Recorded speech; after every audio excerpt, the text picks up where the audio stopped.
propósito, não é isso? Perfeitamente. Agora, pastor, eu gostaria de fazer uma pergunta para o senhor, já que nós estamos falando desse assunto, esse assunto de extrema importância. Agora, a pergunta é a seguinte: entre todos os ministros que Deus levantou, eu não estou falando dos falsos, estou falando de homens que Deus chamou para trabalhar. Nem todos vão chegar ao padrão de Deus. Não é verdade, pastor? Nem todos vão chegar, porque o profeta expressou isso na mensagem das eras, que ele disse que quando ele foi encontrar um mensageiro, que ele disse que é a chave para qualquer ministro, para todo ministro, ele disse, a chave é Paulo. O apóstolo Paulo é o padrão, ele é aquele padrão maior onde todos devem chegar naquela marca. Ele é o aferidor, a medida da aferição é Paulo. Mas aqui o que nós estamos encarando, pastor, e eu estava lendo sobre a história da igreja primitiva e as eras, a grande dificuldade que nós temos visto, pastor, nós temos um modelo e nós temos homens que chegam em uma porcentagem próximo desse padrão. Eles chegam próximo desse padrão, outros estão longe, outros têm talvez uma porcentagem um pouco maior. Então, já vamos deixar claro, pastor, que não... Porque a ideia... Por que eu digo isso, meus ouvintes, nesta noite? Eu vou tentar fazer aqui, usar um pouco das minhas... Vamos fazer de conta que eu sou um advogado meio que da oposição aqui. Porque o espírito organizacional, eles dizem assim, bom, se este é o certo, então todo mundo tem que ser igual a esse aqui. Não, tem que bater nessa marca aqui, tem que ser tudo igual, tem que vestir igual, tem que falar igual, tem que pensar igual, tem que pregar igual, tem que ter a mesma pronúncia. Porque uma coisa que nós vemos, e o profeta falou muito contra, é quando você vê o ministro que inclusive fala igual o outro lá. Você já vê que está fora, não tem identidade própria, Deus não trabalha assim. Então, a organização pensa dessa forma, ó, todo mundo tem que falar igual. Você fala igual os 400 profetas, tem que falar igual, tem que se vestir igual, tem que ter o mesmo comportamento, tem que ter aquela capa, aquela coisa, aquela identidade, como as denominações têm. De longe você já sabe se a pessoa é da denominação A ou B só pelo jeito deles caminhar e falar. É um espírito organizacional que está ali. Então nós já vamos chegar à seguinte conclusão, pastor. Os homens que Deus chamou, bons homens, como nós vimos nas eras, o profeta diz, olha, nos dias de Lutero teve Zwinglio, teve John Hus, teve vários outros que também foram bons. Mas o melhor que teve, o que mais chegou próximo da chave, foi Lutero. O que eu quero dizer com isso? Quero dizer que, por mais que nós almejamos este padrão e nós olhamos para a parte teórica da coisa, não é? A teoria, aquele mundo perfeito, nós sabemos que muitos não vão alcançar. Por isso que existe o que o profeta chamou de virgens nécias, que é um grupo de pessoas que não bateu a meta. Eles não cumpriram os requisitos, eles não acertaram, vamos dizer assim, o mínimo de pontos para se qualificarem como sendo parte da noiva. E lembra que esse povo tem líderes, e o líder deles é da mesma qualidade que a ovelha deles. Vocês entendem? Então, pastor, muitas vezes nós pregamos, nós falamos qual que é o padrão, mas infelizmente nós vamos chegar à conclusão que nós vamos terminar essa carreira e pouquíssimos vão bater esta meta. Principalmente falando de ministério, pastor. Principalmente falando de ministério. Poucos vão bater a meta. Agora, o que nós estamos aqui fazendo? Nós estamos tentando bater essa meta. Ajustamos, puxamos para um lado, puxamos para o outro, está despencando para um lado, o que está faltando? E nós tentamos trazer as ferramentas necessárias para o ajuste. Não é? Nós estamos aqui, como o profeta disse, aquele homem que foi fazer o teste e não tinha a borracha. Foi fazer um teste numa empresa e ele disse, cadê sua borracha, amigo? Cadê seu apagador? Ele disse, não preciso, não cometo erros. Ele falou, então você já está desqualificado.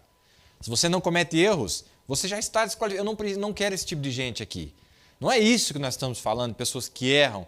Não é isto, não é? Nós estamos tentando acertar o alvo com todas as nossas forças. Se precisarmos apagar, corrigir, vamos assim fazê-lo. Pelo menos é isso que eu tenho percebido no ministério. Não é? Alguém fez uma crítica recente, uma hora fala um negócio, outra volta para trás. Ora, irmão, eu não nasci alfabetizado, né? Eu não nasci alfabetizado, espiritualmente falando, eu estou crescendo, aprendendo. Eu não nasci já sabendo tudo. Nós estamos numa caminhada e graças a Deus que nós temos mudado ao longo do caminho, porque o profeta mudou. O profeta no seu aprendizado mudou ao longo. Quantas vezes o profeta mudou? Ele alterou e falou, não, isso aqui não é assim. Isso aqui Deus me mostrou que não é assim.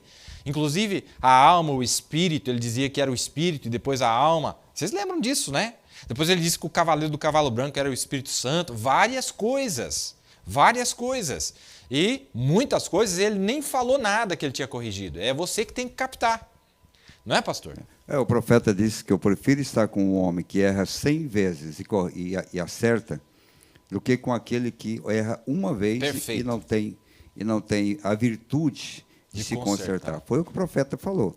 Agora, tem um detalhe muito importante aí sobre esse assunto de perfeição, porque depende também do povo. O mesmo pastor de Coríntios era o pastor de Éfeso. Será que a igreja de Éfeso, como noiva, será que a igreja de Coríntios, será que não as virgens nessa, do ministério de Paulo? Paulo não era o profeta? Paulo era um profeta. Será que na mensagem do profeta de Deus também, William Branham, ele também não tem a igreja de Coríntios que vai ficar para passar pela tribulação? E vai ter a igreja de Éfeso, que também, uma igreja perfeita, ela foi tomada como modelo. Qual é a diferença? Olha, não era o mesmo pregador, não eram as mesmas cartas que Paulo, o mesmo homem que escreveu as cartas a Éfeso, escreveu também aos Coríntios. Eu vejo o seguinte, irmão, às vezes no nosso pequeno ministério, eu vejo que em alguns lugares tem mais ênfase, tem mais respeito, aquilo causa uma alegria maior, aquilo causa um crescimento maior, enquanto tudo que nós fazemos para um e fazemos para o outro, a gente vê que o resultado não é o mesmo. Perfeitamente, pastor. É interessante o senhor ter citado a igreja de Corinto, pastor, porque no livro das Eras, na página 228, o profeta assemelhou a igreja de Coríntio à era de... Qual foi a era de Lutero, pastor? Me corrige, me ajuda aí. A era de Lutero? Aqui. É tanta era, né? Tá aqui, deixa eu pegar aqui, para não falar errado. Então nós temos aqui...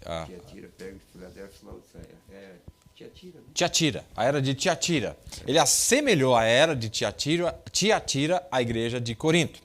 Olha que interessante. Ele diz assim, olha, eu acabei de dizer que esta era deu tremendo crescimento ao espírito denominacional. Aí ele diz assim, se a atitude coríntia de eu sou de Paulo, eu sou de Cefas, foi alguma vez manifestada, foi nesse tempo. Veja como ele associou a igreja de Corinto com a era de Tiatira. Falou, olha, ali era igual a igreja de Corinto.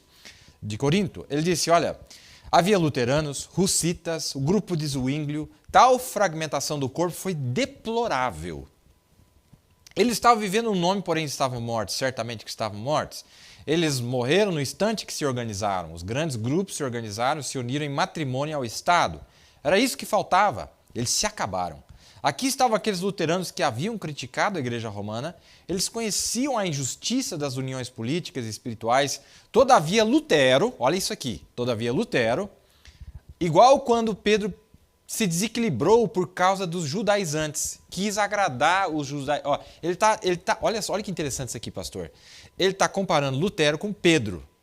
Veja que Paulo não fez aquilo. Inclusive, Paulo foi quem corrigiu aquilo. Falou, Pedro, você querendo fazer moral aí, querendo agradar, só porque eles são os mais velhos, só porque eles dizem que são os judeus. Para quê? Você não precisa disso, Pedro. Você não precisa disso, querendo agradar o clérigo, né? O clérigo. Então, ele comparou Lutero com Pedro. Quando Pedro se desequilibrou por causa dos judaizantes, foi avante e fez do Estado, em vez de Deus, o defensor da fé. Esta é a primeira denominação de reputação que saiu da meretriz.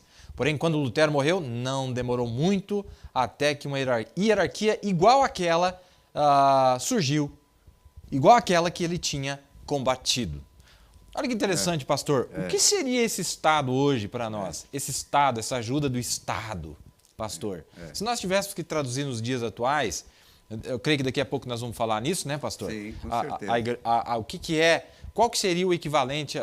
Na época, o Estado agora começou a ajudar a igreja, né? Nós vamos falar disso daqui a pouquinho. Obrigado aí, vocês estão corrigindo aqui, é Sardes, né? Sardes, né? Sardes. Muito obrigado, os leitores aí da mensagem, sempre estão contribuindo conosco aqui para brilhantar, né? Dar rechear a nossa conferência aqui. Muito obrigado, foram vários irmãos que falaram aqui para nós. Então vamos aqui por etapas, né? Vamos por etapas. Na verdade, mesmo na era de Paulo, ali nós tivemos ali o próprio Apolo, que foi um convertido, né? Atos capítulo 12, Exato. Foi a conversão de Apolo, que, segundo o profeta, ele era um advogado. Um homem eloquente, né? Ele era eloquente, pregador acerca de Jesus, só não tinha recebido o Espírito Santo. Mas dentro da própria igreja existiam aqueles que preferiam Apolo, outro preferia Paulo. Paulo, dentro do próprio contexto da igreja dele, Paulo chamou isso de carnalidade, não foi? Exato. Dentro do contexto. Sabe por quê, irmão? Porque quando você é carnal, você não sabe distinguir o corpo na sua totalidade. Você põe o Neville nas nuvens e você põe o outro lá no taco. Você põe o pastor lá no céu e você põe o Tiago lá do outro lado lá. Você não entende que o corpo, para funcionar, é o corpo completo dos dons que Deus tem levantado, sem que nenhum desses dons tenha maior conceito diante de Deus do que o outro, porque todos eles estão cumprindo exatamente aquilo que é necessário para vestir a noiva. Isso é o espírito carnal. Perfeito. Por isso eu não quero nenhum tipo de elogio se meus companheiros que estão junto comigo na batalha, suando, lutando, não forem também condecorados como heróis, como verdadeiros companheiros na batalha. Para mim não serve esquecer que esses companheiros são participantes, né? Eu não creio que Davi pegava o despojo das cidades conquistadas e levava só para Jerusalém, para o palácio dele. Ele mandava repartir o despojo com os seus valentes, com os seus combatentes, com os seus homens que lutavam ao seu lado. É por isso que hoje, o momento que nós estamos vivendo, Deus está selecionando os homens que vão ficar ao lado para receber o despojo. Sabe por quê?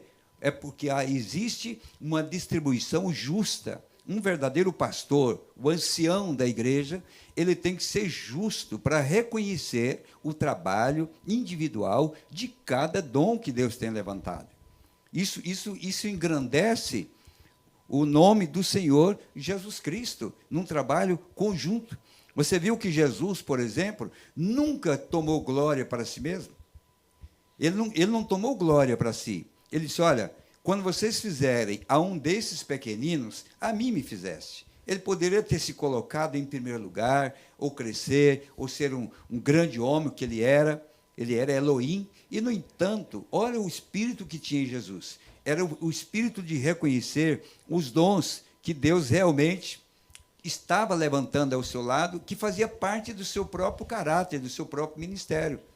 Por isso que nós que trabalhamos no ministério, eu estava falando para o Neville, ou nós temos a mesma mentalidade no sentido do trabalho coletivo, conjunto, na mesma direção, ou não vale a pena trabalhar junto. Porque nós temos que lutar por uma causa, dentro de uma unidade. Nós vamos ver aqui, nossa, é profundo, irmão, o que nós temos aqui para falar, e eu sei que o tempo não vai nos permitir chegar lá hoje. Mas a profundidade desses dons que Deus tem levantado para trazer o que para a igreja? Trazer a fé de rapto. O que é a fé de rapto? É um povo que ouviu, dentro desses 5 ministérios, toda a palavra. Porque se você tiver parte da palavra, você não terá fé perfeita. Você só vai ter a fé perfeita quando toda a palavra for restaurada para você. E ela só pode ser restaurada completamente a você quando tu reconhecer o ministério quíntuplo. Porque cada um tem a sua comissão de trazer para a igreja, de todos os ângulos, a ministração da palavra que vai provocar em você a fé de arrebatamento. Está certo? Perfeitamente. Eu gostei muito do que o pastor falou aqui agora. Inclusive, Davi, uma vez os homens não quiseram ir lutar, porque estavam cansados, aí eles foram com um menor número, despojaram de volta, as esposas tinham sido sequestradas, trouxeram despojo, e aí quem não foi na batalha pediu que queria também o despojo. Aqueles valentes ficaram brabos. Aqui você não quis ir, você não quis nos ajudar. Aí Davi disse assim, não, no meu reino não é assim não. O despojo vai ser distribuído para quem foi e para quem não foi. Todos recebem a mesma paga. Esse era o coração do rei Davi. Então nós temos que ter essa consciência, pastor. É uma consciência. Também Jesus diz aqui, ó, no capítulo 3 de Apocalipse, do livro de Apocalipse, mas também tens em Sardes algumas pessoas que não contaminaram seus vestidos e comigo andarão de branco, porquanto são dignas disso. Aí o profeta Lei diz assim, ó, olha que interessante. Ele diz assim, olha, então eles andaram através do mundo e não participaram dele. Eles não deixaram que sistemas mundiais o vencessem. Quando os nomes ilustres daquela era renderam-se à lisonja do Estado e escolheram a mentalidade política em vez da mentalidade espiritual, e continuaram o seu caminho de volta ao mundo. Esses poucos defenderam a palavra de Deus e assim honraram o Senhor. Agora, em retribuição, ele os honraria, porque eles andarão com ele de branco. Eles se identificaram com ele na terra e agora ele se identificaria com eles na Nova Jerusalém. E quão maravilhosa será essa identificação? Faz-me regozijar e, todavia, me faz chorar pensar em sua complacência, porque você notará que ele não estará vestido de outra cor diferente dos santos, como os líderes terrenos o fariam. Não, eles são como ele é como eles são como ele, e assim como João disse, porque assim como é, o veem. Jesus disse, olha, eu estou vestido de branco, então se você vencer, você vai se vestir de branco. A mesma glória, uniforme, né? É daí que vem a palavra uniforme, todos iguais. Realmente é muito bonito esse pensamento, pastor, muito bonito mesmo.